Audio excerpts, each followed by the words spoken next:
Capítulo 1. Incubação. Uma lei da fé. Deus jamais produzirá alguma de suas grandes obras, senão por meio da fé que deu a você. Supõe-se que você tenha fé porque a Bíblia diz que Deus deu a todos nós uma medida de fé. Você deve ter um pouco de fé, quer o sinta, quer não. Pode ser que você tente sentir sua fé, e no momento em que dela precisar, ela se fará presente. Estará disponível para o seu uso, como o possuir dos braços. Quando necessita deles, é só movê-los e usá-los. Não é necessário sentir que seus braços estão presos aos seus ombros, para saber que você os possui. Há, contudo, certos modos pelos quais sua fé opera e o liga ao Pai Celestial, que habita em você. A Bíblia diz que a fé é a substância das coisas que esperamos, substância que possui uma primeira etapa e desenvolvimento, a incubação, antes que seu uso possa ser completo e eficaz. Talvez você pergunte: quais são os elementos necessários para colocar a minha fé em ação? Há 4 passos básicos no processo da incubação. Visão de um objetivo definido. Primeiro, a fim de pôr em prática a sua fé, é preciso ter a visão de um objetivo definido. A fé é a substância das coisas nítidas que se esperam. Se tiver uma ideia vaga de sua meta, não haverá comunicação com aquele que pode responder à sua oração. É preciso ter uma meta clara e definida. Aprendi essa lição de uma maneira muito especial. Eu estava no ministério pastoral havia alguns meses e era tão pobre que não possuía bem material algum. Era solteiro e vivia num quarto pequeno, não tinha escrivaninha, nem cadeira, nem cama. Comia no chão, dormia no chão e estudava no chão. Tinha de andar quilômetros todos os dias para desempenhar meu ministério de ganhar almas. Mas um dia, enquanto lia a Bíblia, fiquei tremendamente impressionado com as promessas de Deus. A Bíblia dizia que, se tão somente eu colocasse minha fé em Jesus e orasse em seu nome, receberia tudo o que pedisse. A Bíblia também me ensinava que eu era filho de Deus, filho do Rei dos Reis e Senhor dos Senhores. Assim orei dizendo: Pai, por que deve um filho do Rei dos Reis e Senhor dos Senhores viver sem escrivaninha, sem cadeira, sem cama e andar a pé quilômetros todos os dias? Pelo menos eu poderia ter um escritório humilde, uma cadeira na qual sentar e uma bicicleta simples a fim de sair para fazer visitas. Achava que, segundo as Escrituras, era possível pedir essas coisas ao Senhor. Ajoelhei-me e orei: Pai, agora estou orando. Por favor, envia-me uma escrivaninha, uma cadeira e uma bicicleta. Coloquei toda a minha fé no pedido e dei graças a Deus. A partir desse momento, comecei a esperar a entrega dessas coisas. Passou um mês e não recebi resposta alguma. Passaram 2, 3, 4, 5, 6 meses e ainda continuava a esperar. Nada acontecia. Certo dia chuvoso, eu estava realmente deprimido. Não tinha comido nada, estava com muita fome, cansado, deprimido e comecei a reclamar. Senhor, eu lhe pedi uma escrivaninha, uma cadeira e uma bicicleta vários meses atrás e o Senhor não me deu nenhuma dessas coisas. O Senhor vê que estou pregando o Evangelho às pessoas pobres deste bairro pobre. Como posso lhes pedir que exercitem a fé quando eu mesmo não sou capaz de fazê-lo? Como lhes pedir que coloquem a fé no Senhor e vivam pela palavra e não pelo pão? Meu Pai, sinto-me tão desanimado, não estou muito certo disso, mas sei que realmente não tenho como negar a palavra de Deus. A palavra deve permanecer e tenho certeza de que o Senhor me responderá, mas, desta vez, simplesmente, não tenho certeza de quando nem como. Se responder à minha oração depois que eu morrer, de que me servirá isso? E se responder à minha oração, faze-o depressa, por favor. Então, me sentei e comecei a chorar. Subitamente senti uma serenidade, uma tranquilidade invadindo a minha alma. Toda vez que me vem esse tipo de sentimento da presença de Deus, Ele sempre fala comigo de modo que esperei. Aquele sussurro suave ecoou em minha alma e o meu espírito, dizendo: meu filho, ouvi sua oração muito tempo atrás. Exclamei abruptamente. Então, onde estão minha escrivaninha, minha cadeira e minha bicicleta? Disse-me o Espírito: sim, esse é seu problema e o problema de todos os meus outros filhos. Imploram exigindo todo tipo de coisas, mas o fazem com termos tão vagos que não posso responder. Será que não sabe que há dezenas de tipos de escrivaninha, de cadeira e de bicicleta? E você me pediu uma escrivaninha, uma cadeira e uma bicicleta. Não pedi uma escrivaninha específica, nem uma cadeira e bicicleta específicas. Esse foi um ponto crítico na minha vida. Nenhum professor do Instituto Bíblico me havia ensinado essas coisas. Meu erro resultou em um abrir de olhos para mim. Assim eu disse: o Senhor realmente deseja que eu ore em termos específicos? Dessa vez, o Senhor me levou a Hebreus capítulo 11. A fé é a certeza daquilo que esperamos. Coisas bem específicas. Ajoelhei-me de novo e disse: Pai, sinto muito. Cometi um grande erro e compreendi mal. Cancelo todas as minhas orações passadas. Começarei tudo de novo. Em seguida, dei o tamanho da escrivaninha, que deveria ser de mogno das Filipinas. Queria o melhor tipo de cadeira, uma cadeira de escritório de aço com rodinhas, para que pudesse me mover de um lado para outro como um manda-chuva. Falei depois da bicicleta. Dei muita atenção a esse assunto, porque há tantos tipos de bicicletas, coreanas, japonesas, chinesas, alemães, mas naquela época as bicicletas coreanas e japonesas geralmente eram muito fraquinhas e eu queria uma bicicleta forte e maciça. Como as bicicletas de fabricação norte-americana são muito boas, orei dizendo: Pai, desejo uma bicicleta fabricada nos Estados Unidos com algumas marchas, para que eu possa regular a velocidade.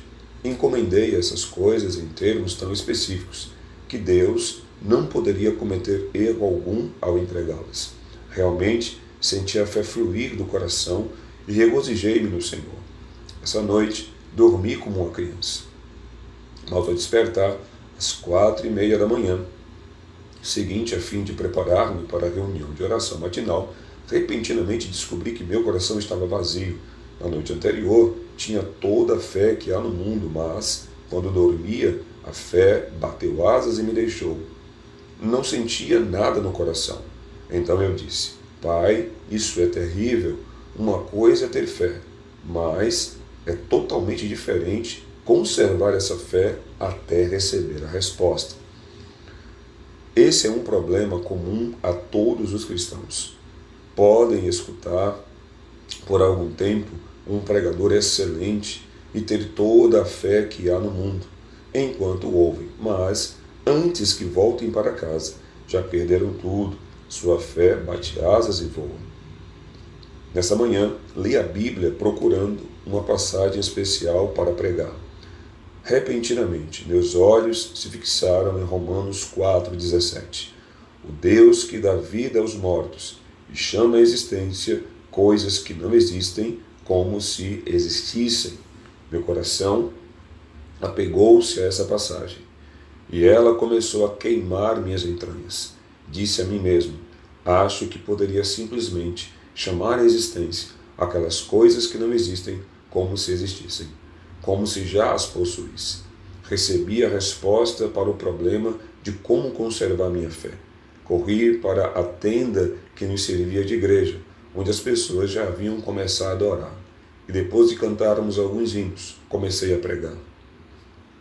Expus-lhe essa passagem bíblica e disse: irmãos, pela bênção de Deus, já tenho uma escrivaninha de mogno das Filipinas, uma linda cadeira de aço com rodinhas e uma bicicleta com marchas de fabricação norte-americana. Louvado seja o Senhor, já recebi todas essas coisas. As pessoas ficaram me olhando de boca aberta, pois sabiam que eu era totalmente pobre, e lá estava eu me gabando de ter essas coisas. Não podiam acreditar no que ouviam. Pela fé, realmente louvava a Deus, fazendo justamente o que a palavra de Deus ordena. Depois do culto, enquanto saía, 3 rapazes me seguiram e disseram: pastor, queremos ver suas coisas. Fiquei apavorado, porque não tinha contado com a possibilidade de ter que mostrar minhas coisas. Todos os membros da igreja moravam em um dos bairros mais pobres, e se percebessem que seu pastor havia mentido, meu ministério estaria terminado ali mesmo. Os jovens não estavam dispostos a voltar atrás. Achava-me em uma terrível situação e comecei a orar. Senhor, desde o princípio isso não foi ideia minha, a ideia foi sua. Simplesmente obedeci e agora estou em apuros. Conversei com eles como se fosse dono das 3 coisas. Que explicação posso dar agora? O Senhor precisa me ajudar, como sempre faz. Então o Senhor veio ao meu auxílio. Uma ideia começou a flutuar em meu coração, de modo que lhes disse resolutamente: venham ao meu quarto e verão. Todos foram e começaram a olhar ao redor procurando a bicicleta, a escrivaninha e a cadeira. Então eu lhes disse: não procurem essas coisas agora, vou mostrá-las mais tarde. Apontei o dedo para o Sr. Park, hoje pastor de uma das maiores igrejas, Assembleia de Deus, na Coreia, e disse: vou lhe fazer algumas perguntas. Se puder respondê-las, mostro-lhe todas essas coisas. Quanto tempo ficou no ventre de sua mãe antes de vir ao mundo? Ele coçou a cabeça e disse: bem, 9 meses. O que fez durante esses 9 meses no ventre de sua mãe? Perguntei então. Cresci, mas, prosseguiu, ninguém o via. Ninguém podia me ver, porque eu estava dentro de minha mãe. Mesmo no ventre de sua mãe, eu disse: você já era o bebê que nasceu neste mundo. Respondeu corretamente. Na noite passada, ajoelhei-me aqui e orei ao Senhor, pedindo a escrivaninha, a cadeira e a bicicleta. E pelo poder do Espírito Santo, concebi essas coisas. É como se estivessem dentro de mim, crescendo neste momento, verdadeiras escrivaninha, cadeira e bicicleta, como quando vocês verão na época de sua entrega. Eles começaram a rir, até não poder mais, e disseram: esta é a primeira vez que vimos um homem grávido de uma bicicleta, uma escrivaninha e uma cadeira.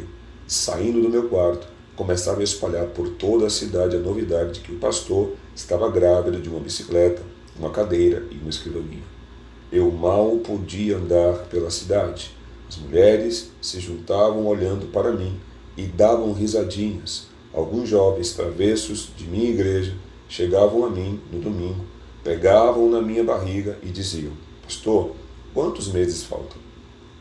Mas todos aqueles dias eu sabia que tinha tais coisas crescendo dentro de mim.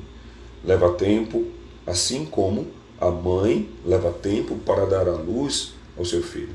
Sem dúvida alguma, as coisas que você pediu hoje levarão algum tempo para chegarem, mas você já está grávido delas, e no devido tempo as terá. Louvava o Senhor constantemente, e no tempo devido as 3 coisas chegaram.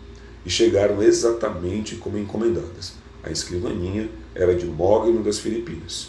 A cadeira era japonesa, fabricada pela companhia Mitsubishi, e tinha rodinhas para que eu pudesse me mover, e a bicicleta de segunda mão era norte-americana e possuía várias marchas. Pertencia ao filho de um casal de missionários norte-americanos.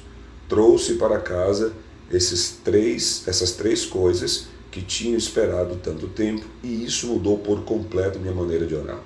Até então, orava em termos vagos, mas, desse dia em diante, jamais orei assim. Se Deus respondesse às suas orações vagas, você jamais reconheceria seu pedido como sendo resposta de Deus. Deve pedir de modo definido e específico. O Senhor não se agrada de orações vagas. O cego Bartimeu, filho de Timeu, sentado à beira do caminho por onde Jesus passava, clamou: Filho de Davi, tem misericórdia de mim. Embora todo mundo soubesse que ele estava pedindo a cura de sua cegueira, Cristo perguntou: O que você quer que eu lhe faça? Cristo deseja pedidos específicos. Disse Bartimeu: Senhor, eu quero ver. Recupere a visão. A sua fé o curou. Jesus respondeu. Os olhos de Bartimeu foram abertos, mas até que ele pedisse especificamente a cura de sua cegueira, Cristo não pronunciou a cura. Ao trazer sua petição ao Senhor, venha com um pedido específico, com um objetivo definido, com uma meta clara. Certa vez, visitavam a igreja e depois da pregação, a esposa do pastor pediu-me que fosse ao escritório. O pastor me perguntou: Show, você poderia orar por esta senhora? De que necessita ela? Perguntei. Bem, ela deseja se casar e ainda não encontrou um marido. Peça que ela entre. Uma mulher solteira, de mais de 30 anos, entrou. Perguntei-lhe: Irmã, por quanto tempo tem orado pedindo um marido? Por mais de 10 anos, respondeu ela. Por que Deus não respondeu à sua oração nesses 10 anos? Perguntei. Que tipo de marido tem pedido a Deus? Bem, isso fica com Deus, Ele sabe de tudo, respondeu ela, sacudindo os ombros. É esse o seu erro. Deus jamais age assim por si mesmo, mas somente por nosso intermédio.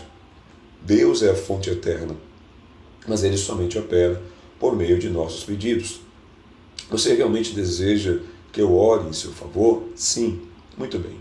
Traga-me papel e lápis. Sente-se à minha frente. Ela se sentou e eu disse: Se escrever as respostas a minhas perguntas, orarei por você. Pergunta número 1. Você deseja mesmo um marido, mas que tipo de marido quer? Branco, asiático ou negro? Branco. Muito bem. Escreva isso. Número 2. Deseja que seu marido tenha 1,80 m de altura ou ele pode ser mais baixo? Desejo um marido alto. Escreva isso. Número 3. Deseja que seu marido seja esbelto e de boa aparência ou simplesmente agradável e gordo? Quero que seja magro. Escreva magro. Número 4. Que tipo de passatempo deseja que seu marido tenha? Bem, gostaria que fosse musical. Muito bem, escreva musical. Número 5. Que profissão você quer que o seu marido tenha? Professor. Muito bem, escreva professor. Fiz mais ou menos 10 perguntas e em seguida disse: Por favor, leia a sua lista em voz alta. Ela leu todos os pontos de 1 a 10 em voz alta. Então eu disse: Feche os olhos. Você pode ver seu marido agora? Sim, posso vê-lo claramente. Muito bem. Vamos encomendá-lo agora. Enquanto não vir seu marido claramente com os olhos da imaginação, não pode fazer o pedido, porque Deus jamais responderia. É preciso que o veja claramente antes de começar a orar. Deus nunca responde a orações vagas. Ela se ajoelhou e eu impus as mãos sobre ela. Ó Deus, agora ela conhece o marido que deseja. Veja o seu marido. O Senhor conhece o marido dela. Pedimos que o traga em nome de Jesus Cristo. Continuei dirigindo-me a ela. Irmã, leve esse pedaço de papel para casa e colhe-o no espelho. Todas as noites, antes de ir para a cama, leia esses 10 pontos em voz alta. E todas as manhãs, ao se levantar, leia em voz alta esses 10 pontos e louve a Deus pela resposta. Um ano depois, quando eu estava passando por aquela cidade, novamente a esposa do pastor me telefonou. Disse ela: Pastor, será que o senhor pode vir almoçar conosco? É claro que posso. Fui almoçar com eles. Assim que cheguei ao restaurante, ela disse: Ela se casou, ela se casou. Quem é que se casou? Lembra-se daquela moça por quem o senhor orou, aquela a quem o senhor pediu que escrevesse os 10 pontos? Ela se casou, sim. Agora me lembro. O que aconteceu? Naquele verão, um professor de música de um colégio veio à igreja com um quarteto para realizar um reavivamento de uma semana. Ele era solteiro e todas as moças estavam loucas por ele. Elas o assediavam, mas ele não lhes dava a menor atenção. Entretanto, ficou fascinado por aquela moça. Estava sempre com ela e antes de ir embora, pediu-a em casamento. Ela, sem muita relutância, aceitou. Casaram-se naquela igreja, para a alegria de todos. E no dia de seu casamento, a mãe dela pegou aquele pedaço de papel, leu os 10 pontos para a congregação, rasgando-o em seguida. Parece história, mas realmente é assim que funciona. Desejo lembrar-lhes uma coisa: Deus está dentro de você. Deus nunca opera nada que se refira à sua vida independentemente de você. Deus só operará mediante seu pensar e sua fé. Assim, sempre que desejar receber respostas do Senhor, apresente objetivos claros. Não diga: ó Deus, abençoa-me, abençoa-me. Você sabe quantas bênçãos a Bíblia contém? Mais de 8.000 promessas. Se você disser, ó Deus, abençoa-me, Deus poderá perguntar: das 8.000 promessas da palavra, qual é a bênção que você deseja? Portanto, seja bem definido. Pegue um caderno, anote e vislumbre sua meta claramente. Sempre pedi que Deus concedesse um reavivamento à minha igreja, segundo um número definido. Em 1960, comecei a orar: Deus, dá-me 1.000 membros todos os anos. Até 1969, 1.000 membros foram acrescentados à igreja todos os anos. Mas, em 1969, mudei meu coração. Pensei: se Deus pode dar 1.000 membros por ano, por que não pedir que me dê 1.000 por mês? De modo que desde 1970 comecei a orar: Pai, dá-me 1.000 membros por mês. Em princípio, Deus me deu 600. Depois, começou a me dar mais de 1.000 por mês. No ano seguinte, recebemos mais de 12.000 membros em nossa igreja. No ano seguinte, elevei o meu alvo e esperamos ter 15.000 novos membros. No próximo ano, facilmente, poderia pedir 20.000. Quem tem um pedido definido e realmente o visualiza, será capaz de consegui-lo.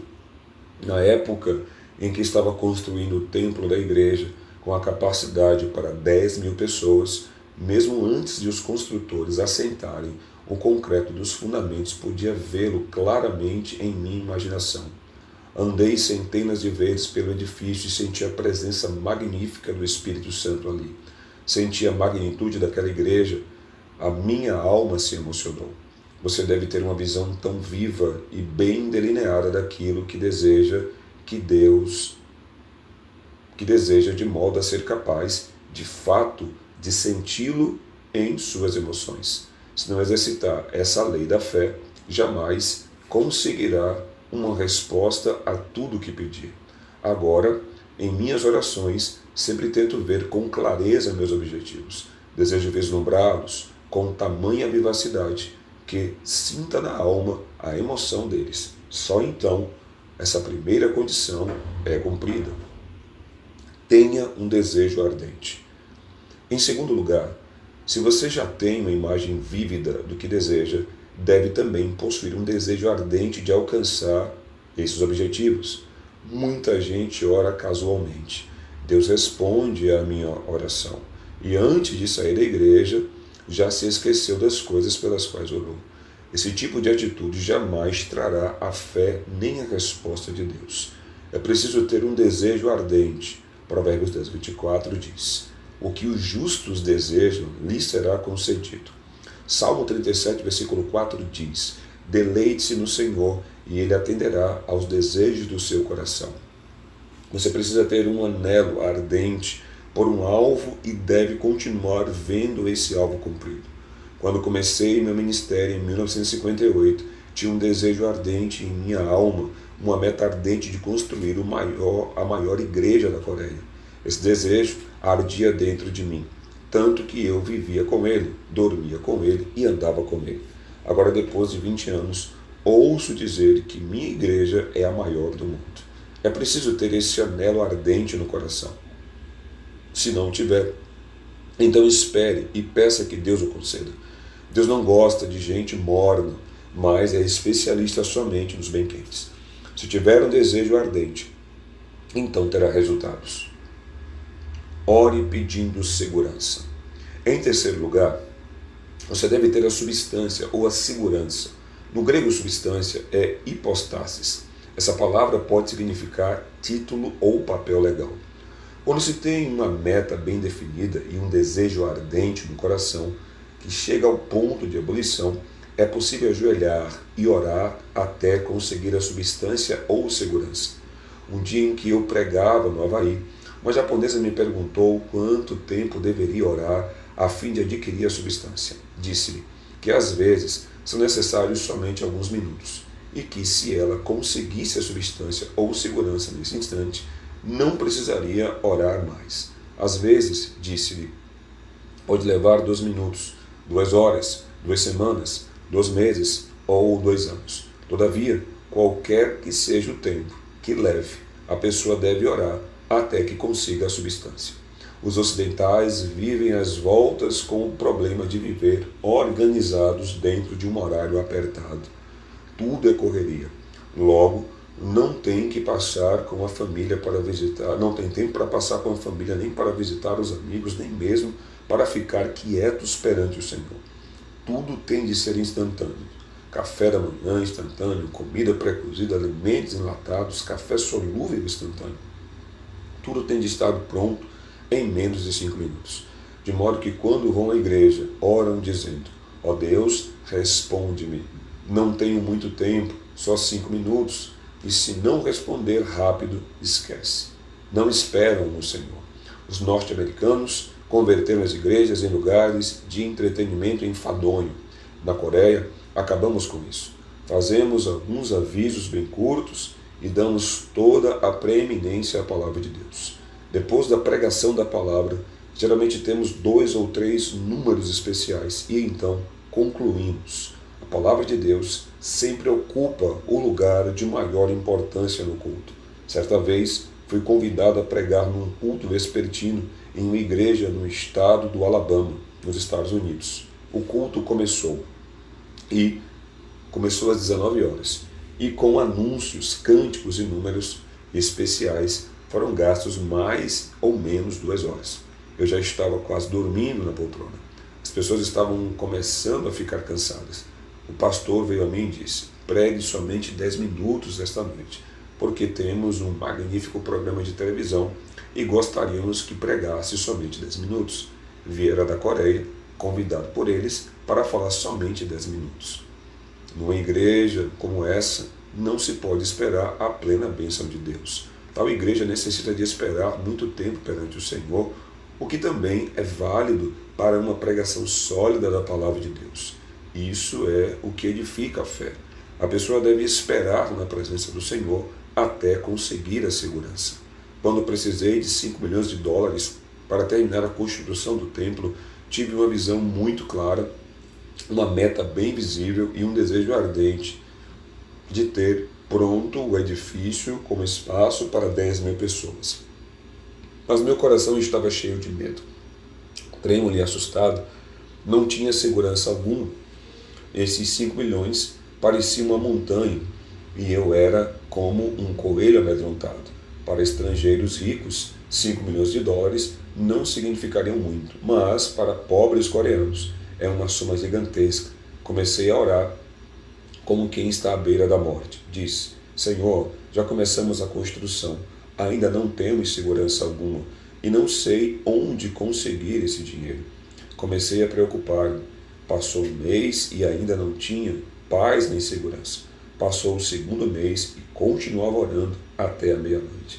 Saía da cama e ia para o canto chorar, com o coração despedaçado. Minha esposa achou que eu estava ficando louco, mas eu era mentalmente cego. Ficava em pé, parado, sem falar nem pensar, com a ideia dos 5 milhões de dólares girando na cabeça. Certa manhã, depois de orar intensamente por 3 meses, minha esposa me chamou. Querido, o café está pronto. Ao sair do escritório, quase no exato momento em que me sentava à mesa na sala de jantar, os céus se abriram e uma tremenda bênção foi derramada sobre mim. A substância e a segurança me foram concedidas à alma. Saltei da cadeira e comecei a gritar. Consegui, consegui, consegui! Minha esposa saiu correndo da cozinha e quando olhei para o seu rosto, percebi que ela estava pálida, tinha levado o maior susto e puxando-me de lado, disse, querido, o que aconteceu com você? Você está bem? Sente-se. Consegui. Consegui o quê? Consegui 5 milhões de dólares. Assegurei-lhe com firmeza. Você está realmente louco, disse ela. Mas, querida, tenho esses 5 milhões de dólares dentro de mim. Estão crescendo agora. Estão crescendo dentro de mim. Subitamente, os 5 milhões de dólares tinham se transformado em um pequeno pedregulho na palma de minha mão. Orei com segurança, minha fé os agarrou e nada fiz além de lançar mão deles. Eram meus. Já tinha a substância. Uma vez que a pessoa tem a substância, o título legal, quer veja essas coisas, quer não, virão a ser legalmente suas, porque as coisas que pertencem legalmente a alguém têm de chegar a ser suas completamente. De modo que orei até conseguir essa segurança. Orei todo o primeiro semestre e Deus me deu segurança de um total de 50 mil membros em minha igreja. Esses membros estavam dentro de mim, crescendo da mesma maneira que iam crescendo fora de mim. Esse é o segredo. Orar até ter a substância. Fale a palavra. Quarto, é preciso demonstrar fé. A Bíblia diz que Deus ressuscita os mortos. Isso significa que Ele realiza milagres, chamando as coisas que não são como se já fossem. Abraão era um homem idoso de 100 anos e Sarai uma senhora de 90. Ambos tinham um desejo muito claro, ter um filho. Sentiam um desejo ardente de ver esse filho e oraram durante 25 anos. Certo dia, Deus lhes fez uma promessa. E quando tiveram a segurança, o Senhor imediatamente mudou seus nomes. Não será mais chamado Abrão, seu nome será Abraão, porque eu o constituí pai de muitas nações. De agora em diante, sua mulher já não se chamará Sarai, seu nome será Sara. Gênesis 17, versículos 5 e 15. Abraão protestou um pouco. Pai, as pessoas rirão de mim. Em casa não temos sequer um gatinho.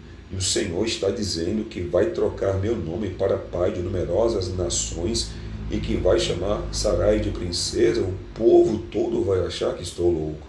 Mas Deus disse, se deseja trabalhar comigo, terá de fazer as coisas do meu jeito. Chamo à existência coisas que antes não existiam. E se você não fala claramente, como se já tivesse, o que ainda não é, não será da minha categoria. Assim Abraão trocou de nome. Chegando-se a esposa, disse, esposa, meu nome foi mudado. Já não sou mais Abrão, mas Abraão, pai de numerosas nações. E você também já não se chamará Sarai, mas Sara. Nessa mesma noite, Abraão caminhava em direção ao vale. Sara, que já tinha aprontado o jantar, chamou o marido. Abraão, a comida está pronta. Essas palavras ressoaram por todo o povoado. Os aldeões pararam de trabalhar e olharam uns para os outros. Escutem só isso. Está chamando o marido de Abraão, pai de numerosas nações. Pobre Sarai, está tão ansiosa por um filho, sendo já velha de 90 anos, que começou a chamar o marido de pai de numerosas nações. Deve ter perdido o juízo, coitado. Em seguida, ouviram uma voz forte, de barítono, que dizia, querida Sara, já estou indo. O quê? Tornaram a perguntar os aldeões. Sara, princesa, mãe de muitos filhos? Aconteceu a ambos a mesma coisa. Os dois ficaram loucos, mas Abraão e Sara não fizeram caso dos comentários dos vizinhos. Chamaram um ao outro de pai de numerosas nações e de princesa, e exatamente como chamaram um ao outro, de acordo com o testemunho da segurança que tinham, tiveram um filho muito formoso, ao qual chamaram Isaque, que significa riso. Irmãos e irmãs, desejam ver um sorriso em seu rosto? Desejam ver sorrisos nus de sua casa? Desejam ver sorrisos em seu trabalho, em sua igreja? Usem a lei da fé. Então verão o nascimento de muitos Isaques em suas vidas. Os milagres não são produzidos por meio de uma luta realizada às cegas. Há leis no reino espiritual e você tem no coração recursos inesgotáveis. Deus habita dentro de você, mas Ele não fará nada por você, a menos que faça por intermédio de sua própria vida. Deus quer cooperar com você para a obtenção de grandes coisas. Ele é o mesmo porque Jeová nunca muda, mas enquanto a pessoa não mudar, Deus não se manifestará a ela. O Senhor usou Moisés, Josué e outros homens de fé gigantesca. Mas com as mortes de Moisés e Josué e com a falta de homens, outros homens como eles, o povo começou a se desviar. E Deus parou de manifestar seu poder. Deus deseja se manifestar por meio de você, hoje, assim como se manifestou por meio de Cristo 2000 anos atrás. Ele continua tão poderoso quanto antigamente e depende de você. Afirmo que posso construir um templo para 10.000 pessoas na Coreia, no Japão, na Alemanha, nos Estados Unidos ou em qualquer outra parte, porque a visão de uma igreja tão grande não está no exterior, mas no interior da pessoa. O que é engendrado em seu coração e em sua mente está pronto a se realizar em seu ambiente e em suas circunstâncias. Vigie seu coração e sua mente mais do que qualquer outra coisa. Não procure encontrar a resposta de Deus em outra pessoa, porque essa resposta vem a seu espírito e por meio de seu espírito se materializa em suas circunstâncias. Clame por uma palavra de segurança e proclame, pois sua palavra se espalha e cria. Deus falou e todo o universo se formou. Sua palavra é o material que o Espírito Santo usa a fim de criar. Portanto, ordene, pois isso é muito importante. A igreja hoje perdeu a arte de dar ordens. Nós cristãos estamos nos tornando eternos mendigos, pois mendigamos constantemente. Às margens do Mar Vermelho, Moisés implorou: ó Deus, ajuda-nos, os egípcios estão chegando. Deus repreendeu a Moisés dizendo: por que você está clamando a mim? Ordene e as águas do mar se dividirão. Há tempo de orar, mas também há tempo de dar uma ordem. Você deve orar em seu quarto secreto, mas ao partir para o campo de batalha, sairá a fim de proferir a palavra de ordem de criação. Quando lemos a vida de Jesus Cristo, vemos que ele sempre estava dando ordens. Orou a noite toda, mas ao sair para a linha de frente, ordenou que o povo fosse curado, ordenou que o mar se acalmasse, ordenou que os demônios saíssem das pessoas. Seus discípulos fizeram exatamente a mesma coisa. Ao paralítico mendicante, Pedro ordenou: não tenho nem prata nem ouro, mas o que tenho, isto lhe dou. Em nome de Jesus Cristo, o Nazareno, ande. Atos capítulo 3, versículo 6. O cadáver de uma senhora, Pedro ordenou: levante-se e fique em pé. Atos 14, versículo 10. Deram a palavra criadora. A Bíblia manda curar os enfermos. A Bíblia diz em Tiago: a oração feita com fé salvará o doente. Deus nos pede claramente que curemos os doentes, de modo que em minha igreja curo os enfermos guiado pelo Espírito Santo. Apresento-me perante os irmãos e clamo: estão curados, levantem-se. Peço que saúde se manifeste e dezenas e centenas de pessoas recebem a cura. Alguns meses atrás, estava dirigindo uma reunião na Austrália. Certa noite, cerca de 1.500 pessoas estavam reunidas em um lugar pequeno. Bem à minha frente, estava uma senhora numa cadeira de rodas. Ela estava tão deformada que me senti deprimido. Perguntei: Senhor, por que colocou essa mulher à minha frente? Depois de vê-la, não consigo exercitar a fé. Assim sendo, tentei evitar olhar para ela enquanto pregava. Olhava para o outro lado e, de repente, tornava a olhar para ela. Ver aquela mulher foi como água fria derramada em meu coração. No final do sermão, o Espírito Santo, de repente, falou ao meu coração dizendo: desça e levante-a. Respondi: querido Espírito, realmente quer que eu desça e levante a mulher? Ela está tão deformada e me pergunto se o próprio Jesus seria capaz de levantá-la. Não posso fazer isso, estou apavorado. Mas o Espírito Santo disse: vá e levante a mulher.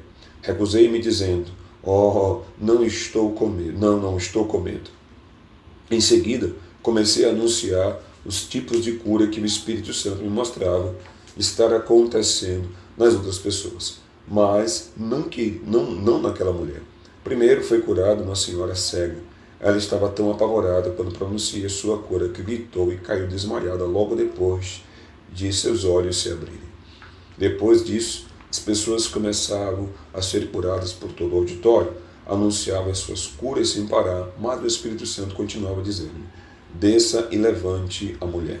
Respondi: Pai, ela está deformada demais e estou com muito medo. Nos últimos momentos do culto, cedi e, quando o pastor pediu que todos se levantassem para cantar o hino final, desci e falei sussurrando para que os outros não me ouvissem: Senhora, se desejar, pode levantar-se dessa cadeira. Depois levantei-me e saí apressadamente. Quando me voltei, todos tinham começado a deitar e bater palmas, pois aquela mulher tinha se levantado de sua cadeira de rodas e começando a andar ao redor do púlpito. Fui tolo, pois se a mulher tivesse levantado no começo, poderia ter trazido o céu àquele culto, mas estava apavorado. Muitos me perguntam se tenho o dom da fé ou o dom da cura. Tenho examinado meu coração e até agora não encontrei dom algum em mim. Creio que isso acontece porque o Espírito Santo, que possui os dons, todos os 9 dons são dele. Ele habita em nós e em mim. O Espírito Santo manifesta-se por meu intermédio. Eu não possuo os dons. Somente o Espírito Santo os possui. Simplesmente lhe obedeço e creio nele. Que tipo de dom possuo? Vou lhe dizer qual é o único dom que tenho: o dom da ousadia. Com o dom da intrepidez, simplesmente saímos pela fé. Então, o Espírito Santo nos segue. A Bíblia não diz que os sinais seguirão adiante de nós, mas que seguirão depois de nós. É preciso que a pessoa vá na frente para que o sinal possa acontecer. Permaneça na lei da incubação e por toda a vida observará, sinal após sinal, seguindo seu caminho de fé. Os recursos estão dentro de você e agora você já conhece os elementos necessários à incubação a fim de tornar sua fé utilizável. Encontre uma meta e um objetivo claros. Tenha um desejo que queime ao ponto da ebulição. Em seguida, ore até que tenha a substância, a segurança. Depois, comece a proferir a palavra de ordem que recebeu da segurança.